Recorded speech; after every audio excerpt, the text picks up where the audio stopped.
Grandes Doutrinas Bíblicas, capítulo 31. Cristo, o Vitorioso.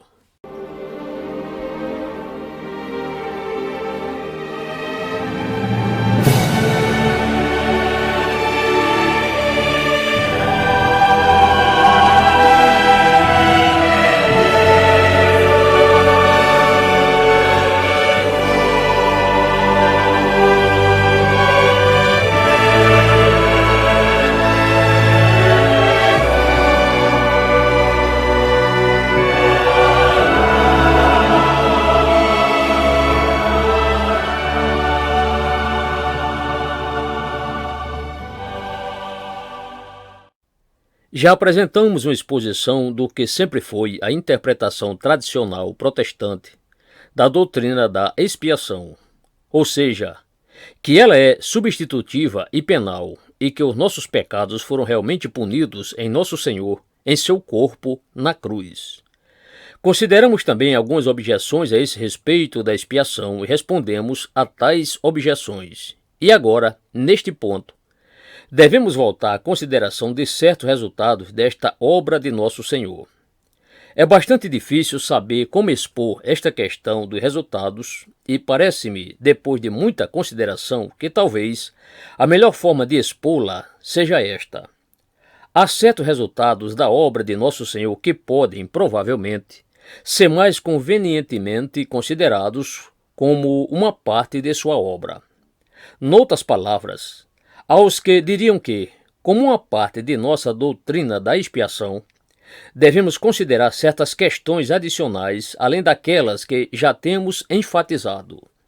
A obra principal de nosso Senhor, em sua morte na cruz, foi, além de qualquer dúvida, à luz do ensino escriturístico, a obra que era essencial para propiciar a Deus a parte substitutiva e penal da obra. Mas há muitas afirmações nas Escrituras que mostram muito claramente que, ao mesmo tempo em que ele estava fazendo isso, nosso Senhor estava fazendo algumas outras coisas. E eu, pessoalmente, não discordaria daqueles que argumentariam que essas outras coisas são, em certo sentido, portanto, uma parte da expiação. Há, pois, mais este acréscimo a ser feito. Como já vimos, nosso Senhor na cruz estava prestando obediência passiva. Deus estava pondo nossos pecados sobre ele e tratando com eles. Indicamos que em sua vida anterior a isso, ele havia prestado obediência ativa, a qual é igualmente parte da expiação, mas além disso, houve uma atividade adicional, e essa enfatiza o elemento ativo na obra de nosso Senhor a nosso favor. Este é o conceito que se tem ensinado frequentemente na igreja. Alguns dos pais da igreja dos primeiros séculos se mostraram muito preocupados em enfatizar esse aspecto. Vocês se lembrarão de que, ao considerarmos algumas das falsas teorias da expiação, mencionamos, entre outros, o ponto de vista que ensinava que nosso Senhor pagara um resgate ao diabo. Ora, nós o rejeitamos, porém há algo nele que é perfeitamente correto. Nosso Senhor, ao realizar essa obra, tratou com o diabo. E é esse aspecto de sua obra positiva que realmente quero enfatizar aqui. Ora, este conceito da expiação tem às vezes sido chamado o conceito clássico. Clássico porque é ensinado nos primeiros séculos e fora reiterado com muita frequência desde então. Um homem que o reiterou em sua maneira vigorosa costumeira foi Martinho Lutero. Ele geralmente o colocava nestes termos. Ele dizia que o homem, nesta vida e nascido em pecado, possui 5 inimigos primordiais: Satanás, o pecado, a morte, a lei e a ira de Deus. E, segundo Lutero, antes que o homem possa ser salvo, é preciso tratar com esses 5 inimigos. Ora, sem entregar-nos a isso inteiramente, focalizemo-lo desta forma. Não há dúvida alguma, como lhes mostrarei, que as Escrituras ensinam muito definida e claramente que nosso Senhor, em sua obra, trata com esses 5 fatores. Já tratamos da lei ao expor a interpretação substitutiva da expiação e, da mesma forma, evidentemente, já tratamos da doutrina da ira de Deus. Mas resta-nos tratar dos outros 3, Satanás, o pecado e a morte. Ora, chamo sua atenção para tudo isso, não só porque ele é ensinado nas Escrituras, mas porque esse aspecto da expiação tende a receber muita atenção na atualidade. Tem havido um reavivamento moderno deste conceito. Ele está sendo ensinado de uma forma notável por alguns mestres luteranos na Suécia e eles, por sua vez, estão influenciando o pensamento britânico. Em 1931 foi publicado um livro que tem tornado este conceito muito popular. Tem por título Christus Victor e foi escrito por um escritor sueco chamado Gustav Auling. Aos que estão interessados neste assunto lucrariam muito lendo esse pequeno livro. Permitam-me esclarecer este ponto. Não afirmo que concordo, basicamente, com os pontos de vista expostos por Auling, mas creio que vale a pena ler sua descrição deste conceito. Infelizmente, como tantos outros, ele tende a minimizar a importância do conceito substitutivo e penal e enfatiza o outro conceito ativo. Minha posição pessoal seria primária e mais essencialmente, como já vimos, que nosso Senhor veio a este mundo a fim de sofrer a punição de nossos pecados em seu próprio corpo no madeiro, para ser nosso substituto. Essa é a primeira coisa. Ao prosseguirmos agora para estas outras coisas, agimos assim, não para subtrair algo do que já dissemos, mas para corroborá-lo. E, ao meu ver, um dos aspectos mais lamentáveis nessa atual tendência é que estão promovendo este conceito ativo para rebaixar o outro conceito, em vez de confirmá-lo. Portanto, uma vez feita essa advertência, permitam-me colocá-lo assim. Não há dúvida alguma de que Nosso Senhor, ao realizar sua obra, estava travando uma batalha. Se vocês examinarem seus livros de hinos, verificarão que muitos dos hinos referem a ele como o poderoso vencedor. Não só veio ele suportar a punição devida aos nossos pecados, devido à solicitação do seu Pai, não só estava acontecendo algo entre o Pai e o Filho na cruz, mas, ao mesmo tempo, o Filho estava travando uma poderosa batalha. Portanto, quando vocês olham para a ressurreição, estão olhando para um vencedor. O poderoso vencedor ressuscitou. Eis a razão por que devemos estar sempre cheios daquele senso de triunfo quando ponderamos sobre sua ressurreição. E um dos inimigos com quem ele tratou foi, evidentemente, o próprio Satanás. Satanás e todas suas hostes. Ora, em primeiro lugar, permitam-me abrir-lhes as Escrituras que afirmam isso. Em 1 João 3, verso 8, assim lemos: Para isto o Filho de Deus se manifestou, para desfazer as obras do diabo. Eis aí uma afirmação geral de um dos propósitos de sua vinda a este mundo. Em seguida, tomem João 12:31. Nosso Senhor afirma: Agora é o juízo deste mundo. Agora será expulso o príncipe deste mundo. Aí é ele mesmo quem o diz. Então atentem bem para o apóstolo Paulo em Colossenses 2, verso 15. E, despojando os principados e potestades, os expôs publicamente e deles triunfou em si mesmo. Essa é uma referência à cruz, uma afirmação muitíssimo importante. E então, outra passagem importante é Hebreus 2, 14 e 15, onde somos informados que ele se revestiu de carne e sangue por esta razão. E, visto como os filhos participam da carne e do sangue, também ele participou das mesmas coisas, para que pela morte aniquilasse o que tinha o império da morte, isto é, o diabo, e livrasse todos os que, com medo da morte, estavam por toda a vida sujeitos à servidão. Ora, obviamente, precisamos levar em conta imediatamente essas escrituras. E vejam a razão porque há aqueles que muito corretamente dizem que quando estamos considerando a obra de Nosso Senhor e que o Nosso Senhor tem feito para reconciliar-nos com Deus e pôr-nos em contato direto com o Pai, precisamos, além de falar da sua obra substitucionária, fazer menção dessa obra ativa que ele fez contra o diabo. E assim a questão é: como interpretar esses versículos? Somos informados que Nosso Senhor veio para destruir as obras do diabo, para expulsar o diabo. Somos informados que ele expôs Satanás e suas hostes a uma exibição pública, especialmente ao morrer na cruz. Contudo, como interpretar isso? Bem, certamente da seguinte forma: em virtude de sua vida de perfeita obediência à lei de Deus, e em virtude de haver honrado a Deus em tudo o que ele fez, ele estava, consequentemente, atacando e finalmente derrotando o diabo. Ele fez isso muito especificamente ao vencer a tentação. O diabo tentou matá-lo pela instrumentalidade de Herodes e outros no início e, como os registros revelam, ele o atacou e o tentou no deserto. E quando nosso Senhor o derrotou ali, somos informados que o diabo somente o deixou por algum tempo. Ele voltou e atacou nosso Senhor no jardim de Getsêmani. Ele o atacou na cruz. Ele o atacava por toda parte. Todavia, nosso Senhor o derrotou e desse modo destruiu suas obras. Ora, sem dúvida, isso foi particularmente o caso na cruz. Nossa autoridade para o afirmar é o apóstolo Paulo, novamente naquela afirmação em Colossenses capítulo 2. Como foi exatamente que nosso Senhor na cruz expôs a uma exibição pública o diabo e seus poderes? Ora, é evidente que foi algo mais ou menos assim. O diabo, indubitavelmente, pensava que nosso Senhor se esquivaria da morte por causa do sofrimento físico envolvido. Sua esperança era que, quando chegasse o momento extremo, a nosso Senhor, de repente, faltariam elementos físicos. Em acréscimo a isso, ele provavelmente também concluiu que a obediência de nosso Senhor falharia. Seu argumento é que era fácil para nosso Senhor obedecer a seu Pai enquanto era uma questão de viver e não cometer pecado, bem como honrar a lei. Entretanto, quando se tornasse uma questão de morte, sua obediência talvez falhasse. Além do mais, provavelmente imaginou também que a fé de nosso Senhor talvez vacilasse.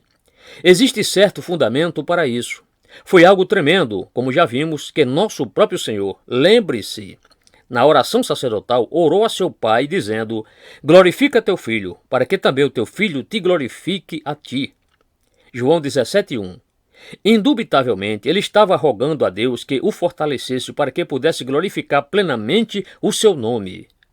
O autor da Epístola aos Hebreus nos relata que, nos dias da sua carne, oferecendo com grande clamor e lágrimas, ele foi ouvido por causa de sua piedade, por causa de seu santo temor. Hebreus 5, verso 7. O teste foi muitíssimo severo, e o diabo concluiu que a fé de nosso Senhor em seu Pai talvez falhasse nesse ponto. E especialmente, sem dúvida, ele presumiu que isso aconteceria quando chegasse àquele ponto máximo, quando nossos pecados fossem postos sobre ele, quando ocorresse a separação entre nosso Senhor e o Pai. Portanto, há pouquíssima dúvida de que o diabo e suas hostes imaginaram que, na cruz, o supremo momento de vitória deles estava para chegar. Que nosso Senhor fracassaria por uma dessas razões, ou talvez todas elas simultaneamente. Mas o que realmente aconteceu foi que nosso Senhor triunfou. Ele triunfou ao provar que realmente era o Filho de Deus. Ele o fez durante toda a sua vida, porém o fez especialmente na cruz. Ao ladrão que lhe disse: Senhor, lembra-te de mim quando entrares no teu reino, sua resposta foi: hoje estarás comigo no paraíso. Lucas 23, 42 e 43. Sua própria declaração: está consumado. João 19, 30. Prova que ele consumou a obra que o Pai lhe havia dado para fazer. Ele já havia orado sobre isso em João, capítulo 17, mas ali na cruz ele disse: está consumado. Noutras palavras, ele disse: eu terminei. Tenho realizado tudo, enfrentei tudo até o fim. E então, tendo cumprido tudo, confiou seu espírito ao Pai. Então, finalmente, tudo isso ficou provado pelo fato da ressurreição. Declarado Filho de Deus em poder, segundo o Espírito de santificação, pela ressurreição dos mortos. Romanos 1, verso 4. Por sua obediência implícita e por sua fé, bem como por ter levado tudo a bom termo, nosso Senhor finalmente demoliu todo o plano do inimigo, a mentira do inimigo. Somos informados que o diabo é um mentiroso. Ele tem apresentado Deus falsamente aos olhos dos homens. Ele o fez no jardim do Éden. É assim que Deus disse? Gênesis 3, verso 1. Pelo que ele quis dizer: é justo o que Deus disse? Deus é contra vocês, disse ele a Adão e Eva. Desde o princípio, Satanás tem sido um mentiroso e sua suprema mentira é contra Deus e particularmente contra o amor de Deus. No entanto, como já vimos mais claramente do que em qualquer outro lugar, o amor de Deus foi demonstrado na cruz. Sabemos que ali o amor de Deus foi tão imenso que ele não poupou a seu próprio filho, mas o entregou por todos nós. Romanos 8, 32. Ele deu seu único filho, até mesmo para a cruel morte de cruz. Aquele que não conheceu o pecado, o fez pecado por nós, 2 Coríntios 5, 21. E ele tudo fez por rebeldes, por pecadores, por aqueles que nada merecem senão o inferno. Eis a suprema manifestação do amor de Deus, e portanto é o ponto acima de todos os demais, onde a vida do inimigo foi destruída, onde as obras do diabo foram reduzidas a nada, e onde ele foi finalmente exposto publicamente à ignomínia, e foi total e completamente destroçado.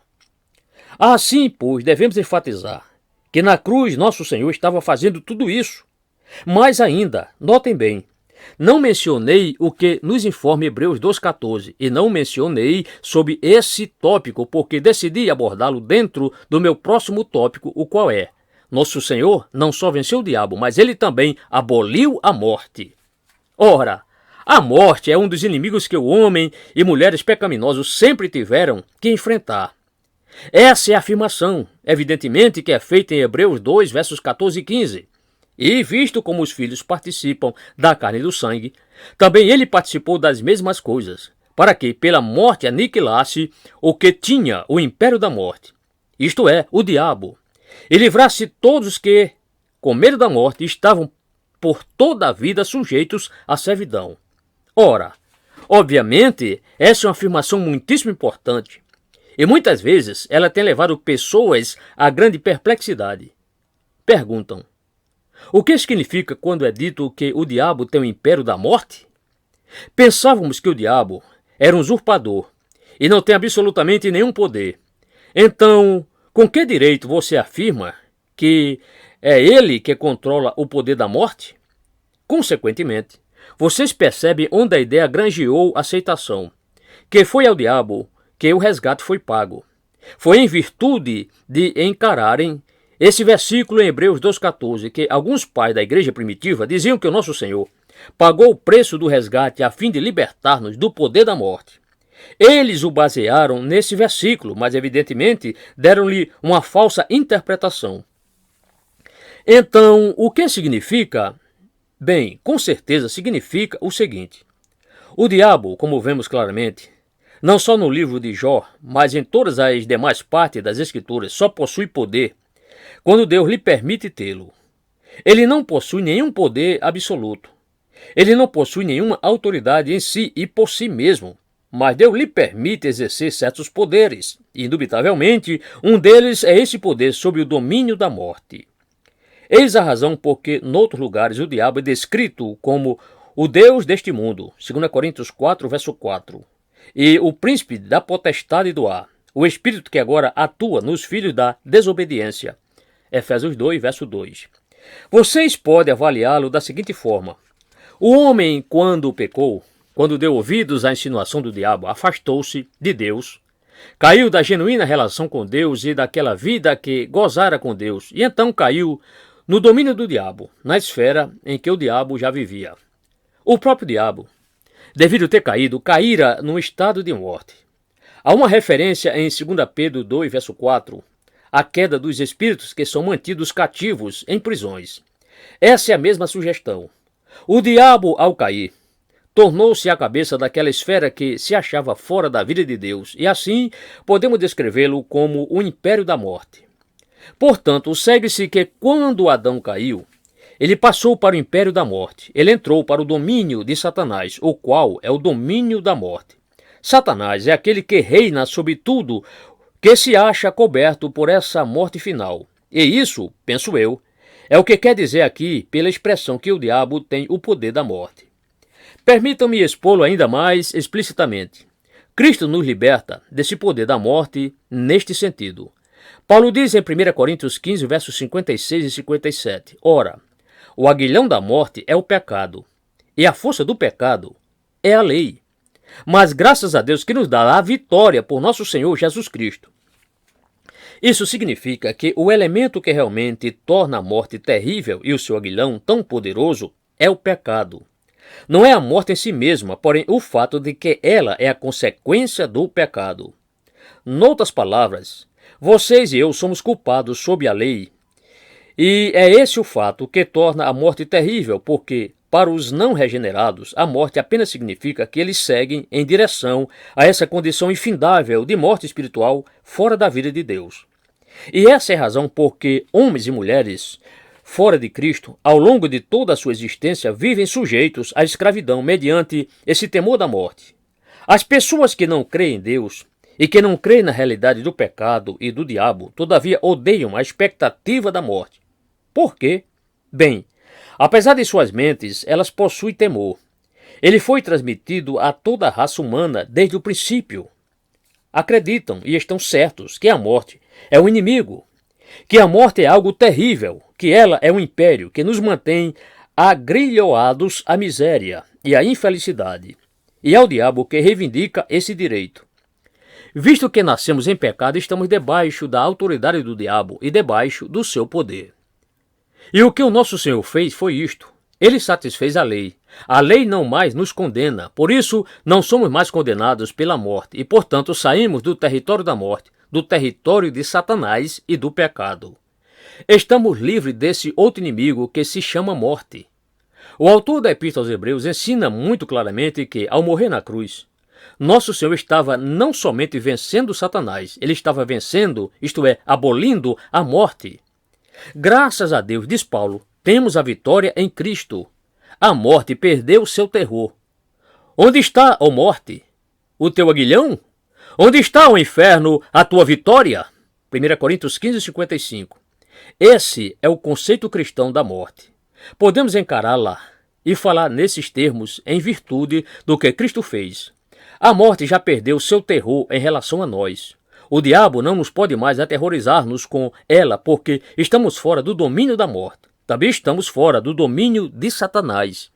E assim vocês podem ver que, além do diabo, o segundo inimigo, que é a morte, se acha igualmente vencido. O terceiro inimigo, o pecado, é vencido exatamente da mesma forma. Paulo diz em Romanos 6, verso 2, nós, que estamos mortos para o pecado, como viveremos ainda nele? Ora, essa é uma afirmação muito forte. Nós que somos cristãos, diz ele, estamos mortos para o pecado. E no versículo 11, ele o coloca nestes termos. Assim também vós, considerai-vos como mortos para o pecado, mas vivos para Deus em Cristo Jesus, nosso Senhor. No versículo 12, ele diz, não reine, portanto, o pecado em vosso corpo mortal, para lhe obedecerdes em suas concupiscências. E no versículo 14, porque o pecado não terá domínio sobre vós, pois não estáis debaixo da lei, mas debaixo da graça. Então podemos novamente pô-lo nestes termos. O homem, em consequência de sua queda, sua desobediência a Deus, não só caiu sob o domínio do diabo, ele também caiu, como já vimos quando tratamos da doutrina da queda, sob o domínio do pecado. E todos nós sabemos disso por experiência. O pecado reina na pessoa natural, na luxúria, no desejo, na tendência para o mal. Além do que o diabo lhe faz do lado de fora, por assim dizer, o pecado está reinando dentro do próprio homem. Ele está sob o seu domínio. Entretanto, diz o apóstolo Paulo aí nessas palavras de Romanos capítulo 6, mediante a morte de nosso Senhor na cruz, somos libertados do domínio do pecado. Já morremos para o pecado, verso 10. O pecado não terá domínio sobre nós, verso 14. Ou, tomando as palavras do apóstolo João, qualquer que é nascido de Deus não comete pecado, 1 João 3, verso 9. Por esse termo, João quer dizer que ele não permanece no pecado, ele não continua num estado de pecado. Há ainda resíduos do pecado em sua velha natureza, mas ele não mais está sob domínio do pecado. Ele pode cair, mas ele não pertence ao território do pecado. Ele pode ser bastante insensato em dar ouvidos ao inimigo, porém isso não significa que ele pertença ao domínio do inimigo. Portanto, vejam bem que nosso Senhor, mediante sua obra, e especialmente sua obra na cruz, além de levar sobre si a penalidade e a punição de nossos pecados, como nosso substituto, ele estava também destruindo as obras do diabo. Ele estava nos libertando da escravidão e do domínio do diabo, e estava também nos libertando da esfera da morte. Não estamos mais mortos em delitos e pecados, não pertencemos mais à esfera da morte. Somos vivos para Deus. E igualmente ele nos libertou do cativeiro, tirania e poder do pecado. Tendo, pois, O colocado nessa forma, posso seguir para o que chamaria os resultados propriamente ditos, porque, como já expliquei, ainda que tenhamos considerado todas essas coisas como resultados, creio que é melhor expô-los como uma parte na obra. Ora, aqui novamente a classificação é importante, porém um pouco difícil. Por isso sugiro-lhes que a melhor classificação é a seguinte: o primeiro resultado da obra de Nosso Senhor, que devemos necessariamente considerar, é aquele em relação ao próprio Deus. É claro que, como resultado da obra de Nosso Senhor, Deus é propiciado, Ele é satisfeito, Ele é justo e justificador daquele que tem fé em Jesus. Romanos 3,26. Como resultado da obra de Nosso Senhor, é Deus mesmo quem justifica. Vocês se lembram da famosa pergunta de Paulo no capítulo 8 de Romanos? Quem os condenará? Pergunta ele. Quem tentará acusação contra os eleitos de Deus? E a resposta é Deus quem os justifica. Romanos 8, 34 e 33. E ele assim procede por causa da obra de Cristo. Que tremenda afirmação! Deixe-me apenas adverti-los novamente, de passagem, a que sejamos prudentes em afirmar tudo isso, caso alguém pense que estamos ensinando que há alguma mudança essencial no íntimo ser de Deus resultante da obra de Nosso Senhor. Isso seria completamente errôneo. A única mudança que é efetuada por meio da obra de Nosso Senhor é na relação de Deus conosco. Ela não muda o caráter de Deus. Ela não afeta seu amor, porque, como vimos, foi seu amor que enviou a Cristo. Não há mudança na natureza e no íntimo de Deus, mas há uma mudança muito definida, e graças a Deus por ela, em sua relação conosco, porque agora Ele nos considera como filhos, enquanto que anteriormente estávamos sob sua ira. O segundo resultado é este, e ele se constitui numa extraordinária afirmação. Gostaria de saber se vocês já compreenderam que Nosso Senhor, ao concretizar sua obra na cruz, tem até efetuado alguma mudança no céu. Permitam-me apresentar-lhes minha base autoritativa. Lemos em Hebreus 9:23. De sorte que era bem necessário que as figuras das coisas que estão no céu assim se purificassem, mas as próprias coisas celestiais, com sacrifícios melhores do que estes. Deus convocou Moisés a comparecer no monte e ali lhe deu instruções acerca da construção do tabernáculo, acerca das medidas e como devia mobiliá-lo, e exatamente o que ele tinha que fazer. E como nos lembra o autor de Hebreus, quando Deus mostrou tudo a Moisés, ele pronunciou estas palavras de instrução: Olha, faze tudo conforme o modelo que no monte se te mostrou. Hebreus 8, verso 5. Então Moisés desceu e executou as instruções. E como nos lembra ainda a Epístola aos Hebreus, tudo o que Moisés fez teve que ser purificado. E foi purificado tomando o sangue de novilhos e de bodes, água, lã, escarlate e sopo, aspergindo o livro da lei, o povo e os vários vasos utilizados no ministério, e tudo em conexão com o tabernáculo. Ora, este é o argumento do autor. Era bem necessário, diz ele, que as figuras, noutras palavras, essas coisas terrenas, o tabernáculo no deserto, não eram as próprias coisas celestiais. Era apenas algo feito segundo a figura daquelas coisas, as figuras das coisas que estão no céu, assim se purificassem. Por meio dessas, o sangue de touros e de bodes, água e assim por diante, mas as próprias coisas celestiais fossem purificadas com sacrifícios melhores do que estes. E então prossegue, porque Cristo não entrou num santuário feito por mãos, figura do verdadeiro, porém no mesmo céu, para agora comparecer por nós perante a face de Deus. Hebreus 9, 23 e 24. E assim o seu argumento pode ser posto nesta forma.